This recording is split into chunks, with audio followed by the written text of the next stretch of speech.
A Course in Miracles Introduction.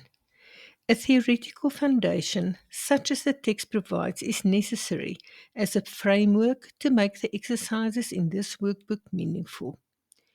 Yet, it is doing the exercises that will make the goal of the course possible. An untrained mind can accomplish nothing. It is the purpose of this workbook to train your mind to think along the lines the text sets forth.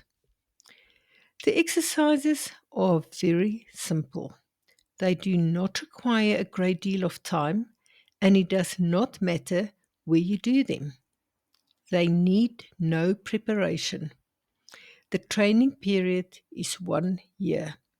The exercises are numbered from 1 to 365. Do not undertake to do more than one set of exercises a day. The workbook is divided into two main sections. The first, dealing with the undoing of the way you see now, and the second, with the acquisition of true perception. With the exception of the review periods, each day's exercises are planned around one central idea, which is stated first. This is followed by a description of the specific procedures by which the idea for the day is to be applied.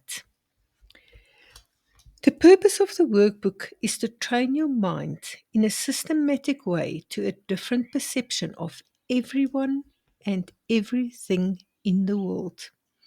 The exercises are planned to help you generalize the lessons so that you will understand that each of them is equally applicable to everyone and everything you see. Transfer of training in true perception does not proceed as the transfer of the training of the world.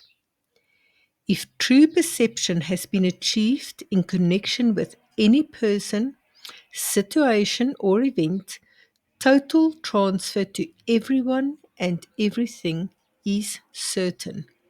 On the other hand, one exception held apart from true perception makes the accomplishments anywhere impossible.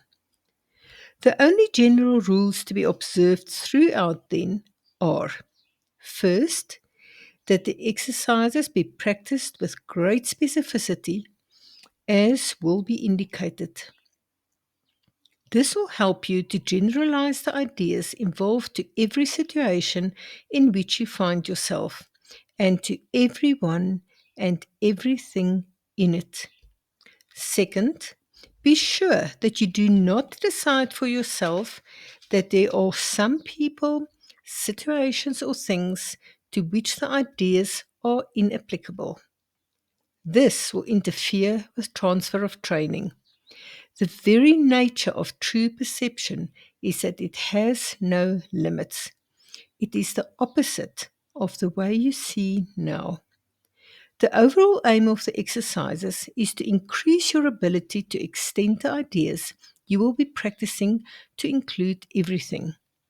This will require no effort on your part.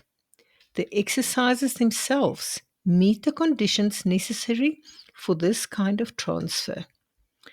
Some of the ideas the workbook presents you will find hard to believe, and others may seem to be quite startling. This does not matter. You are merely asked to apply the ideas as you are directed to do. You are not asked to judge them at all. You are asked only to use them. It is their use that will give them meaning to you and will show you that they are true. Remember only this: you need not believe the ideas, you need not accept them, and you need not even welcome them. Some of them you may actively resist. None of this will matter or decrease their efficacy. But do not allow yourself to make exceptions in applying the ideas the workbook contains. And whatever your reactions to the ideas may be, use them. Nothing more than that is required. So that's the introduction. There are three things I would like to point out in this. The first is that the introduction points out that the course is divided into two parts. First part is the undoing of your current way of looking at the world, or the undoing of the ego. This is lesson 1 to 220. The second part is replacing what has been let go of with new perception, lesson 221 to 365. Not a lot of people pick up on this, and to me, it has always been quite important because there is definitely a huge change of direction from lesson 221 onwards. The second point is that we are encouraged to make no exceptions to a lesson. This is not as easy as it sounds. If you, say, are doing a lesson on forgiveness and you're in the midst of what feels like a battle with a person or institution right now, you may and probably will feel great resistance. It will be good to remember during those lessons that persevering will lead to a release of pain of a magnitude that is hard to imagine. So you may want to, at the very least, pray along. The last point is that the introduction is often used by critics of the course. They will mention the last part where you are told that you may resist, not believe, be shocked, not believe. I've already said that. Some lessons as somehow prove that you are being brainwashed. I found that the lessons that caused those reactions in me were mostly the ones telling me I am holy, or that it is safe to place the future in the hands of God, as well as the ones where I came to understand that I am indeed projecting my perception of myself onto others, and that it is possible to forgive each and every person and event.